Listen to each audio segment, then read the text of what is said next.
우리 한 목소리로 함께 읽도록 하겠습니다. 화면도 참조해 주시기 바랍니다. 시작. 그러므로 다윗이 그곳을 떠나 아둘람 굴로 도망하며 그의 형제와 아버지의 온 집이 듣고 그리로 내려가서 그에게 이르렀고, 환난당한 모든 자와 빚진 모든 자와 마음이 운통한 자가 다 그에게 모였고, 그는 그들의 우두머리가 되었는데 그와 함께 한 자가 400명 가량이었더라. 아멘. 그런 스승의 주를 맞이해서 하나님께서 쓰셨던 한 아름다웠던 삶을 살았던 그 인물, 탁월한 리더십과 낮은 자세로서 사람을 섬겼던 그 인물을 잠시 소개하려고 합니다. 바로 그 인물은 지금도 이스라엘 백성들이 그렇게 존경하고 계시는 바로 다윗 왕이었습니다. 이 다윗 왕의 그 행보를 보면서 오늘 스승의 주를 맞이하면서 다윗의 어떤 면모가 스승의 참된 모습을 간직하고 있었는가, 오늘 좀 말씀을 살펴보려고 합니다. 엘라 곡제기에서 여러분이 아시는 대로 블레셋 사람 그 장수 골리앗을 죽인 후에 사울 왕에게는 천천히요, 다윗은 만만이라 신성을 했던 그 이유로 말미암아 사울 왕이 드디어 다윗을 그렇게 미워하기 시작합니다. 그리고 마음속에 시기 질투가 폭포수처럼 넘쳐나서 기었고 위협까지 당하게 되어지는 와중에 이 다윗 왕은 그때부터 인생 속에 가장 치욕스러운 인생을 살아갑니다. 바로 그 인생은 한마디로 말하면 방랑자의 인생을 살아가는 삶이 되었습니다. 다윗은 도망주로서의 삶을 살면서 그는 산으로 들로 광야로 피해를 다니면서 이 목숨 붙이기 위하여 안간힘을 씁니다. 어느 한 곳도 자기가 가는 곳마다 안전한 곳은 없다는 생각이 들었습니다. 이왕 갈 거 자기네 좌우의 땅이 아닌 이왕이면 적국의 땅으로 가야 되겠다는 마음을 먹고 이 다윗은 드디어 블레셋 땅 바로 가드라는 곳에 가게 되어집니다. 거기서 이제 숨어 지내고 있을 때에 바로 이 그 가드 왕이었던 아기스 왕에게 환대를 받습니다. 웬일입니까? 바로 이 아기스 왕은 지금은 이 다윗이라는 사람이 바로 이 사울의 왕의 적이지만 후에는 분명히 우리들의 우방국이 될 것이라는 확신을 가졌습니다. 왜냐하면 그 다윗의 명성은 이미 블레셋 온 땅의 백성들에게 이미 알려진 상태였기 때문에 이 정도의 인물이면 우리나라에게 큰 유익이 될 것이라는 그런 어떤 미래적 지향적인 전망을 가지고 이 원수이지만 다윗을 환대했습니다. 그런데 역으로 신하들은 웬걸입니까? 이 다윗이 우리나라를 말아먹을 사람이라고 생각했기 때문에 다윗을 향하여 굉장히 미움, 시기, 질투를 갖고 있었습니다. 그것을 나중에 다윗이 알게 되어집니다. 그리고 그때부터 이 다윗은 불안과 초조 속의 두려움 속에서 나날을 보냅니다. 왜냐하면 신하들이 무서운 것이 아니라 바로 가장 대빵인 왕인 아기스 왕이 언젠가는 나를 배신하고 나를 버릴 것 같은, 그래서 나를 신하들에게 내어줌으로 내 목숨이 자기들의 신하에 의해서 처단되어지는 순간을 맞이할 것이라는 이 상상의 날개를 피는 바람에 이 다윗은 아가스 왕을 두려워하게 되어지는 것입니다. 바로 그 말씀이 사무엘상 21장 12절로 13절로 되어 있습니다. 함께 읽겠습니다. 시작.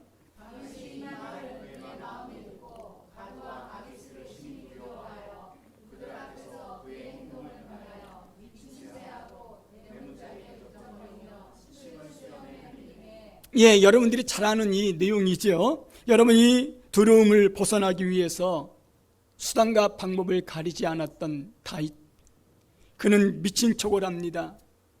정말로 미친 사람처럼 행동을 합니다. 수염이 있었지요. 침을 질질 흘립니다. 머리에 이상한 꽃 하나 꽂았는지 안 꽂았는지는 모르겠지만 어떻든 미친 척하는 그 행동을 보십시오. 이 행동으로 말미암아 아가시 왕이 화딱지를 냅니다. 아니 너희들이 어찌하여 이런 사람을 나한테 붙여줬냐고 오히려 신하들을 향하여 호통을 칩니다. 그리고 이 사람을 내쫓아버립니다. 그 위기를 모면했던 다윗, 드디어 절박한 위기를 넘긴 후에 겨우 목숨만 부지한 채 다시 도망자의 인생을 살아갑니다. 걷다 보니 어느덧 오늘 본문에 등장하는 바로 아둘람이라는 이 동굴에 도달하게 되었습니다. 거기서 다윗은 여러 가지 생각이 잠겨 있으면서 하나님과의 소통하는 경건의 시간을 갖는 놀라운 시간을 갖게 되어집니다. 그리고 시간이 어느 정도 지난 다음에 이 소식을 온 가족들이 듣게 되어집니다. 우리 아들이 어디 동굴에 있다는 사실을 알고 온 가족이 그 아버지로부터 시작하여 형제들이 몽땅 동생에 있는 아둘람 굴이라는 곳에 가게 되어집니다. 이 다윗의 이 가정은요, 사실 이 사울왕 때문에 도저히 살 수 없는 그런 현실이었습니다. 아무 잘못도 하지 않았지만 다윗 때문에, 이 아들 때문에 집안이 완전히 콩가루 질 정도로 미움 밭들이 생겨가지고 미움을 삼으로 말미암아 이 가슴에 한이 맺힌 그런 나날을 보내고 있었고, 너무나 답답하고 원통한 나머지 이 소식을 그래도 우리 사랑하는 다윗에게 좀 서로 얘기를 나누면서 좀 화풀이랄까요? 좀 풀라고 바로 그곳에 가게 되어졌어요.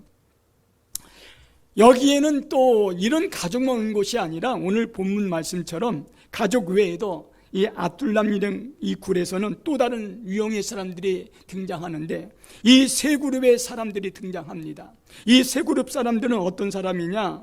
바로 억울한 사연들이 굉장히 많았던 사람들이라고 볼 수 있어요. 여기에 보니까 이 사람들이 어떤 사람이냐? 환난 당한 자, 빚진 자, 또 원통한 자다라고 얘기합니다. 근데 놀라운 사실은 이렇게 얘기합니다. 환난 당한 자긴 당한데 환난 당한 모든 자라고 얘기합니다. 빚진 자기 빚진 자인데 일부만 얘기한 것이 아니라 빚진 모든 자라고 성경은 기입되어 있습니다. 이게 무슨 말을 하려고 이렇게 하나님께서 표현을 하고 있을까요? 사실 여러분, 이 사울왕은 혹독하고 포악한 정치를 일삼았습니다. 그래서 이로 말미암아 자기에게 정치적 실현 때문에, 압박 때문에 당한 고통들이 이루 말할 수가 없었습니다. 어떤 사람은 직장에 잘 다녔는데 갑자기 사울왕으로부터 통보가 옵니다. 이 사람 해고시키라고. 한마디의 명령에 의해서 어떤 사람은 해고를 당합니다. 조금이라도 어떤 이 정치에 사울왕의 미움돌이 베키면 이거는 끝장나는 순간입니다. 바로 이 직장에서 이런 잘못된 모습 속에 해고를 당하면 실직당하고, 실직당하면 집안이 파산이 되어지지요. 이런 인생의 나날을 이 많은 사람들이 살아왔습니다. 그것뿐만 아닙니다. 그 나라 자체에 이 경제 제도의 시스템이 잘못된 구조를 갖고 있었습니다. 그래서 그 장사를 하면 할수록 어떤 일이 벌어지냐면 세금이 보통 많은 게 아닙니다. 뜯어가는 돈이 보통 일이 아닙니다. 오히려 돈 버는 것이 아니라 장사하면 할수록 이 경제의 구조 자체가 어떤 구조냐면 빚을 질 수밖에 없는 그런 경제 구조의 상태로 사울왕은 배가 불리지만 백성들은 시름시름 경제적인 파탄으로 갑니다. 급기야는 가정에 먹거리가 없어서 가족들이 해산되고 뿔뿔 흩어지면서 결국은 보금자리마저도 빼앗기는 그런 사태가 벌어지지요. 이들의 마음속에는 너무나 가난에 한이 맺힌 사람들입니다. 못 사는 것에 있어서 찌들러 있는 사람들입니다. 이로 말미암아 사람들로부터 왕따당하고 소외당했던 사람들이 이들이었습니다. 그래서 이들의 이 삶은 늘 그늘진 곳에서 어둠 속에서 이들은 살고 있었습니다. 이렇게 살다 보니까 정신적 고통이 이루 말할 수가 없습니다. 정말 삶을 포기할 정도의 현장에 있던 사람들입니다. 이런 사람들이 누구한테 왔느냐? 바로 다윗에 왔습니다. 또 한 무리를 보니까 원통한 자라고 얘기를 합니다. 여러분, 이 원통하다는 이 의미가 어떤 의미냐면, 내가 이렇게 억울한 일을 당하고 내가 이렇게 불리한 일을 당했는데 이 억울하고 이 원통한 일을 누구한테도 아무 하소연도 할 수 없는 그런 삶을 살았던 그 사람들이 어떤 사람이냐? 바로 여기에 등장했던 바로 사람들이라고 볼 수 있습니다. 그러니까 이 세 부류의 사람들은 한마디로 말하면 어떤 사람들이라면 이 세상에 살면서 행복하게 살아야 할 이 사람들인데 웬걸입니까? 한 사람의 잘못된 지도자 때문에 어떤 삶을 삽니까? 상처투성 속에서 억울하고 한 맺힌 삶을 살았던 사람들, 한마디로 인생의 실패자라고 얘기할 정도의 삶을 살았던 이들이 누구한테 왔느냐? 바로 아둘람 굴에 있는 다윗의 소식을 듣고 찾아왔는데 이들의 인명이 오늘 성경에 보니까 400명이다 라고 얘기를 합니다. 한번 좀 지도 좀 볼까요? 여러분, 아둘람이라는 곳이 이제 그쪽 저쪽이에요. 베들람 밑에 그 길 따라 있는데 또요. 여기가 이제 현재의 아둘람 골짜기에 있는 이 굴이랍니다. 이제 전체적인 화면을 찍은 거고요. 그 다음에 여기가 들어가는 입구랍니다. 한번 안에 보여줄래요? 이제 천장이죠. 그러니까 그렇게 뭐 큰 공간은 아닌데도 불구하고 이제 성지순례 가게 되어지면 저렇게 관광객들이 꼭 한 번씩 들르는 곳이 저기랍니다. 그리고 입구 이렇게 되어 있어요. 그러니까 여기에서 지금 이 다윗이라는 인물이 하나님과 씨름하고 소통하면서 있을 때 이런 많은 사람들이 지금 다윗 앞에 왔습니다. 여러분, 이 사람들로 구성된 이 상황 속에서는 오합지졸이 아닙니까? 어떻게 단결되어지고 어떻게 한마음 될 수 있겠습니까? 이 사람들은 그렇다 치더라도 지금 이 다윗 왕은 어떻습니까? 사실 이 다윗마저도요 마음이 심란합니다. 언젠가는 반드시 사울왕이 자기를 찾아서 쳐 죽일 것 같은 그런 이 분위기 속에 놓여 있는 상태고, 또한 자기가 갖고 있는 것은 아무것도 없는 상황입니다. 이런 상황 속에 자기 혼자 내 코가 석자임에도 불구하고 내 몸도 제대로 가름지 못하는 이 상황 속에요, 웬걸입니까? 400명이나 되는 이런 고통스럽고 외롭고 왕따당한 슬픔과 한이 맺힌 사람들, 억울한 사람들이 모여있는 오합지졸의 이 상황이었다는 사실을 여러분 기억하십시오. 그런데 놀라운 것은 이렇게 전혀 훈련도 되지 않고 정신적으로도 고통스러운 난안을 보냈던 이들, 심리적으로도 온전한 상태가 아니었던 이들에게 놀라운 역사가 일어납니다. 이 400명의 기점으로 해서 이 400명이 한마음 뜻되어서 드디어 사울 왕권을 무너뜨리는, 그리고 다윗 왕조를 창출해내는 바로 주동적 세력으로서의 역할을 감당했던 사람들이 누구냐? 바로 이 400명이었다고 성경은 말씀을 하고 있습니다. 그리고 이들이 전쟁이 터졌을 때 싸울 때에 그냥 싸운 것이 아니라 오직 한 사람 다윗을 위해서 내 목숨 내걸고 싸웠던 그런 사람들이 400명이라고 볼 수 있습니다. 그렇다면 여러분, 이런 오합지졸의 400명이 어찌하여서 이렇게 대동단결되어지고 사울 왕권을 무너뜨리고 다윗 왕권을 새롭게 창출하는, 새롭게 건설하는 그런 주동적 세력으로 등장했냐는 것이에요. 이게 이제 관건이 아니겠습니까? 다윗이 어떤 모습을 저들에게 보여줬길래 이들이 목숨을 낼 걸 정도로 다윗을 위해서 희생 헌신했냐, 그 말이죠. 여러분, 이들은요 결국 이제 성공을 하고 나서 얼마 지나지 않아서 그만 지난주 말씀을 드린 대로 압살롬의 반란을 당하게 되어지지요. 그 반란이 일어나자 측근들이 굉장히 많았어요. 특히 엘리트들이, 아주 머리가 좋고 똑똑한 그런 장수들, 또 보좌관들이 그렇게 많았는데 모두 어디에 달라붙었느냐? 바로 압살롬 젊은 사람, 지혜로운 이 왕자에게 다 달라붙었어요.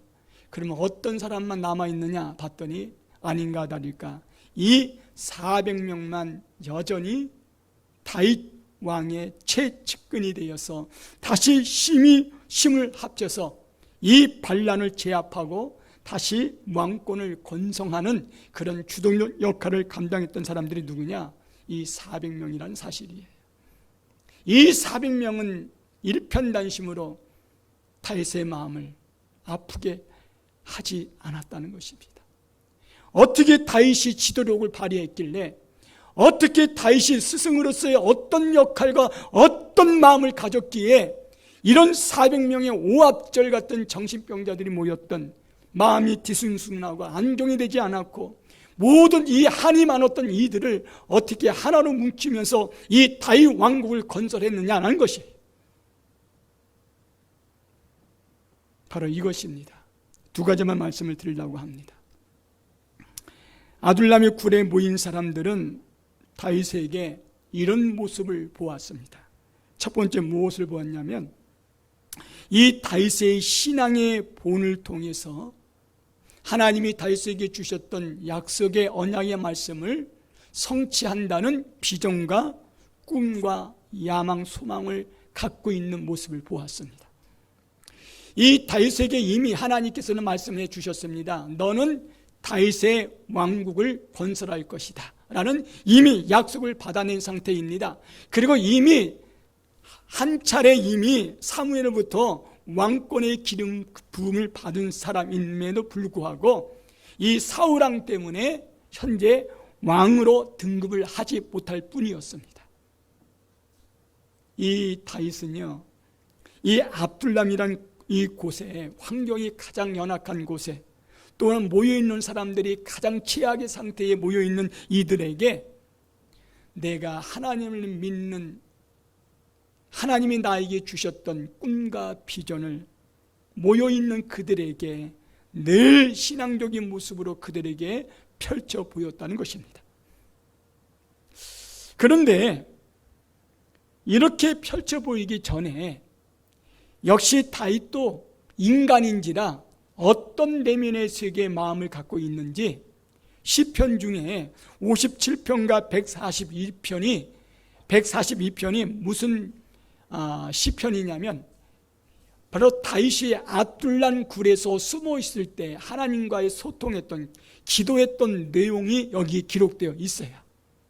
바로 여기 기록된 내용을 보게 되면 이 다윗이 어떤 심정을 가졌고 이 심정의 바탕 속에서 하나님과 어떤 믿음의 마음을, 신앙을 갖고 나갔는가를 엿볼 수 있어요. 먼저 시편 142편 먼저 4절 먼저 볼까요? 먼저 함께 읽겠습니다. 시작.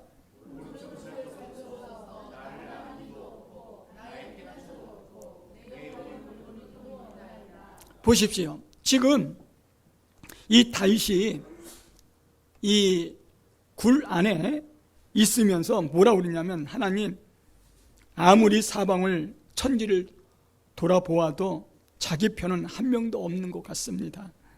외로운 도망자의 어떤 이 아픔을 읽을 수 있는 대목이 아니겠습니까? 그뿐만 아닙니다. 다윗을 찾아온 사람들 역시 시방이라고 전혀 보이지 않는 절망의 사람들만 모여있는 그런 상황 속에서 이 다윗은 이 표현을 하고 있습니다. 바로 지금 다윗의 이 모든 환경은 한마디로 말하면 절망의 한숨만 내쉬는 그런 환경이라고 볼 수 있습니다. 아무리 주변의 환경을 뜯어봐도 나를 도울 자 아무도 없어요. 아니, 사울왕과 싸울 수 있는 어떤 무기도 있는 것도 아니고 또한 군사 훈련 받은 것도 아니라는 사실입니다. 여러분, 이런 상황에서 어떻게 다윗 왕국을 건설할 수 있겠냐는 거예요. 인간의 판단으로요, 인간의 이성으로 합리적인 판단을 해봤자 소용이 없어요. 답이 나오지 않는 걸 어떡합니까? 그래서 이 다윗은 시편 142편 4절을 통하여 이렇게 지금 자기의 속사정을 하나님 앞에 기도를 통하여 표출하고 있었어요. 암울하지요. 캄캄하지요. 비전이 전혀 보이지 않는 그런 내면의 속을 지금 다윗이 하나님 앞에 고백하고 있다는 거예요. 여러분, 이런 모습은 다윗만 있겠습니까? 우리는 없나요? 아무리 노력해도, 아무리 열심히 살라고 그래도, 아무리 돈을 벌려고 애를 쓰고 안간힘을 써도 이상하게 돈이 불어나지가 않아요. 죽도록 일해도 나한테 들어오는 손은 지불 얼마 되지 않아요. 그냥 생계나 겨우 끼니나 이어갈 정도의 그런 돈만 내 손에 쥐어있는 거예요. 장사하는 사람들이 그러대요. 모든 것들이 오르고 다 올라서 파는 것도 미안하지만 이 장사가 잘 안 된다는 거예요. 지금 경제가 쉽지 않다는 그런 모습을 보여주고 있는 것이지요. 그래서 얼마 지나면 윤석열 대통령이 575라는 이 프로젝트를 이제 공개한다 그럽니다. 엄청난 경제의 모습을 이제 청사진을 제시한다 그래요. 그거의 내용은 우리들에게 기대감을 주는 비전을 제시하는 거기 때문에 우리에게 꿈을 주는 열정을 가질 수 있게 하는 그런 비전이라 볼 수 있겠죠. 근데 이 다윗은 그런 비전도 없어요. 아무리 하나님과 가까이 가려고 그러고 내가 좀 믿음의 사람으로서, 아니 내가 참 제자의 삶을 모습으로서 이 복음 안에서 신앙적으로 살려고 애를 쓰고 발부둥 침에도 불구하고 웬골입니까?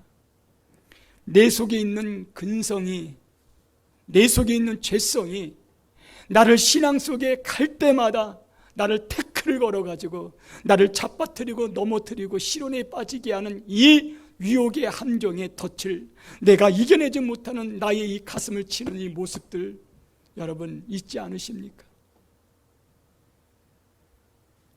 뭔가 하나님 앞에 매달리는데도 불구하고 하나님 내가 이 것이 정말 필요합니다 하고 간절히 금식하면서 작정 기도까지 했건만 하나님은 아무 응답이 없는 이 상황 속에 내가 언제까지 하나님을 바라보고 나가야 할 것인가, 신앙적 회의까지 느껴지는 그런 상황들은 없으셨습니까? 내가 아무리 성경을 읽고 내가 경건생활을 하고 내가 찬양을 많이 듣고 내가 성경을 쓴다 할지라도 이 성경의 말씀이, 은혜의 말씀이 내 야성, 나의 성품 모든 것을 다스리고 인격을 다스려서 예수 그리스도의 성품을 닮아가는 아름다운 모습으로 진보 있는 신앙의 삶이 되어야 되는데 웬골입니까? 하면 할수록 나는 여전히 내 자신을 드러낼 뿐만 아니라 여전히 삶의 현장 속에서는 욕심과 사심이 많고 이기적인 모습은 여전히 발동되어지는 나의 모습을 볼 때마다 나도 모르게 그 앞에서 무릎을 꿇을 수밖에 없는 연약한 모습을 하나님 앞에 피로간 적은 없으십니까? 우리는 너무 많이 일어납니다. 금방 은혜 받으면서도, 받고 있으면서도 뒤돌았으면 어떤 환경이 나에게 닥치게 되어지면 이 환경 때문에 나도 갑자기 돌변이 되어서 나도 모르는 옛 성품이 뛰쳐나오는 그런 모습들은 여러분 종종 있지 않으십니까? 우리는 현재 다윗이 겪고 있는 아둘람 이 굴 안에 있다는 사실을 잊지 마십시오. 이럴 때 이 다윗은 어떻게 이 사람들에게 보여줬냐는 거예요. 바로 이는 이렇게 표현합니다. 시편 57편 7절로 8절 이렇게 말합니다. 시작.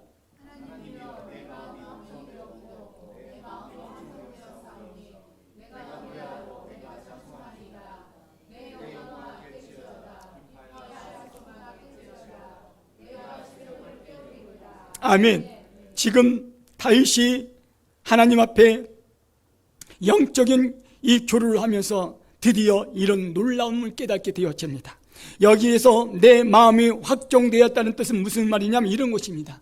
내가 하나님을 향하여 어떤 환경이라 할지라도, 지금 모여있는 이런 우합지졸의 400명이나 할지라도 아무도 갖고 있지 아니하고 정신병자들이 있다 할지라도, 마음의 즐거움 속에 있다 할지라도 나는 확고부동하게 오직 하나님 앞에 참된 소망을 가지고 나가겠나이다. 이런 믿음의 고백의 단어가 내 마음이 확정되었다는 의미입니다. 다윗에게 유일한 분은 오직 사람도 아니었고 환경도 아니었습니다. 그 굴 안에서 어려운 상황 속에, 최악의 조건 환경 속에서 결국 누구를 바라봤냐면 하나님을 바라봤다는 사실입니다. 그리고 하나님께서 그 옛날에 자기에게 약속해 주셨던 언약의 약속의 말씀을 상기했습니다. 내가 너를 통하여 이스라엘 왕국을 재건하겠다는 이 놀라운 말씀을 이 다윗은 확고부동하게 믿었다는 사실입니다. 그래서 이 다윗은 지금 자기가 쫓기는 몸이었고 환경은 최악의 조건이었고 이름에도 불구하고 환경과 쫓기는 상황 속에서도 오직 하나님은 살아계시다는 믿음 안에서, 확고한 믿음 안에서 오직 하나님을 향한 확고한 믿음을 가지고 나갔기 때문에 이런 최악의 환경의 여건을 뛰어넘을 수 있는 길이 열리게 되었다는 것입니다. 사랑하는 교회 여러분, 그렇습니다. 주변에 있는 사람들은 누구만 바라봤냐면 다윗만 바라봤어요. 근데 다윗이 하나님과 소통하고 하나님과 영적인 교제를 하고 찬양을 할 때마다 다윗에게 쏟는 놀라운 영적인 이 에너지는 내가 만든 것이 아니라 말씀의 바탕이 되어서 하나님이 나에게 주시는 성령의 기름 부으심이 있었기 때문에 이 다윗은 이 400명, 오합지졸의 400명에게 이런 놀라운 비전과 꿈을 허락해 주셨습니다. 그리고 다윗은 하나님의 약속을 붙들고 어떻게 갔느냐? 열정을 가지고 그는 400명과 함께 하나님의 꿈을 이루기 위한 약진하는 모습을 우리는 조만간 봅니다. 사랑하는 교회 여러분, 우리 앞에는 어쩔 수가 없어요. 내면 속에 있는 나의 죄성의 본질은 어쩔 수가 없어요. 저와 여러분이 이 죄성의 본질을 이기기 위해서, 가장 연약한 환경의 모습을 이기기 위해서 저와 여러분은 환경에 따라서 감정이 달라져요. 환경에 따라서 생각이 달라져요. 환경에 따라서 태도도 달라지고 환경에 따라서 말씨도 톤도 달라져요. 그게 저와 여러분 아닙니까? 그런데 하나님 안에서는 어떤 환경에 놓여 있다 할지라도 감정도 달라지지 않습니다. 톤도 달라지지 않습니다. 우리 하나님 한 분이 나를 컨트롤하기 때문에 그는 그분 앞에 나가서 복을 받습니다. 바로 그 고백이 잠언 29장 18절에 하나님이 이렇게 말씀하십니다. 시작.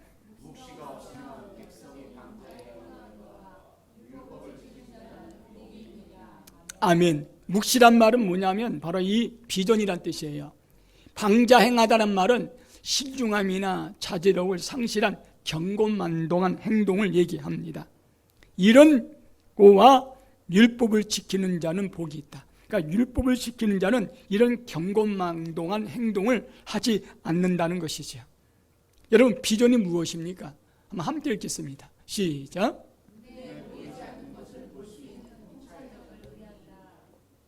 이 다윗에게는 이런 통찰력이 있었어요. 그러므로 우리 리더자들은 저를 비롯해서 우리 목자들, 우리 교사들, 또 여러분 기관의 장들을 얘기하는 겁니다. 그리고 우리 교회 안에서는 중직자를 얘기하는 겁니다. 이분들이 리더자입니다.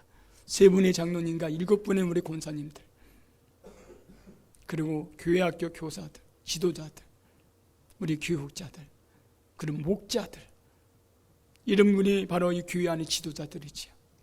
이 지도자에게 정말 필요한 것은 뭐냐면 따라합시다. 비전이다.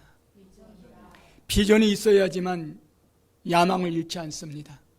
비전이 있어야지만 열정이 식어지지 않습니다. 여러분, 혹시 이 건물이 어떤 건물인지 아십니까? 이게 뭔지 아세요 혹시? 먼저 처음 거 먼저 보여줄래요? 이게 뭐 하는 것 같아요? 이것을 도로라는 이 용광물을 발생시키는 엄청나게 큰 거랍니다. 바로 이 포항 코스코에 있는 4대가 있는 것이라 그래요. 저거를 고로라고 얘기한답니다. 근데 저 고로는요, 그 제철을 생산하는 가장 메인이 되는 것이랍니다. 저건 한번 불을 붙였으면 15년은 끄지 않는다 그럽니다. 만약에 뭔가 이상기류가 일어나가지고 만약에 멈췄다, 전기가 나갔다, 그럼 용광물이 저 고로에 붙어가지고 폭발시켜도 폭발되지 않는 것이 저 고로랍니다. 말 그대로 골골한 건 아니에요. 근데 그 고로에 용광물이 나오는데 이 용광물 가지고 그 다음 저렇게 여러분 보셨죠?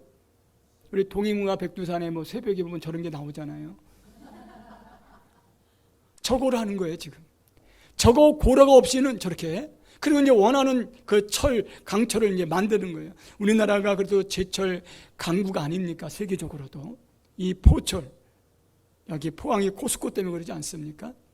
여의도의 3배가 되는 엄청난 큰 그런 공장이라 그래요. 근데 이 고로가 만약에 멈추면 모든 게 올스톱된다 그럽니다.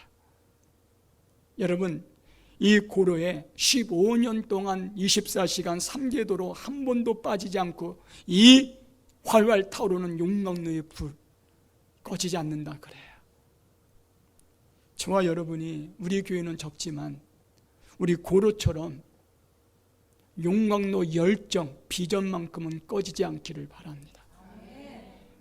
다윗이 이런 야망과 열정을 어디에서 품었습니까? 하나님이 주신 약속의 말씀을 품었기 때문에 가능한 줄 믿습니다. 마지막 2번째, 이 다윗에게 어떤 면이 있었냐면, 따라합시다. 진실한 삶을 살았다. 시편 142편의 내용을 보면 그런 내용으로 많이 기록되어 있어요. 다윗은 불의에 용납하지 않았던 인물입니다. 다윗은 외식하지 않았습니다. 다윗은 거짓말하지 않았습니다. 다윗은 겉과 속이 같았습니다. 다윗은 회칠한 무덤 같은 삶을 살지 않았습니다. 늘 진지했고 솔직했고 교만하지 않았던 사람이 누구냐? 다윗이었습니다. 그런 진실한 면을 400명이라는 사람이 동굴 안에 있는 짧은 시간 내에 그 모습을 보면서 이 400명은 다윗을 위하여 생명을 바칠 정도의 사람이 되었다는 사실을 잊지 마십시오. 부대원합니다. 우리 중직자들, 저를 비롯해서 3분의 장로님들, 우리 7분의 권사님들, 우리 기관장들, 우리 목자들, 우리 교사들, 그러면 또 우리 찬양대 주의자도 포함이 되지요. 지도자지요. 네. 여러분들, 부디 원하는 것은 우리가 진실한 삶을 살기를 축복해요. 다른 거 아니라 있는 그대로, 그냥 있는 그대로 하나님 앞에 보여드리며 살기를 바라요. 그래서 니오론 세드윌교회 원로 목사이신 니오론 목사님은 이렇게 얘기했습니다. 한번 함께 읽겠습니다. 시작.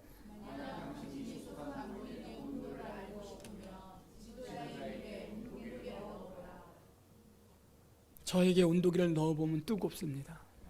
원래 이 기본 온도 36.5도이기 때문에. 여러분, 니오론 목사님은 이렇게 얘기했어요. 만약 당신이 소속한 모임의 온도를 알고 싶으면 그 지도자, 목자의 입에 온도계를 넣어보라는 거예요. 얼마나 열정을 가지고, 야망을 가지고, 비전을 가지고 진실한 삶을 살고 있는가 한번 목원들이 한번 넣어보라는 거예요. 말씀을 맺겠습니다. 사랑하는 교회 여러분, 특별히 우리 중직자 여러분, 오늘 스승의 주를 맞이해서 2가지 잊지 않았으면 좋겠습니다. 하나는 비전을 하나님 안에서 갖기를 소망합니다. 그리고 이 비전 안에서 뜨겁게 고로처럼 용광로가 타오르는 것처럼 24시간 쏟는 것처럼 그 열정 식지 않기를 바랍니다. 2번째는 다윗처럼 진실한 삶을 하나님 앞에, 우리 회원들 앞에, 성도들 앞에, 우리 지도자는 살았으면 좋겠습니다. 그리할 때 하나님이 약속한 서울 제자교회를 향한 꿈과 비전이 성취될 줄 믿습니다. 우리 한번 이 찬양합시다.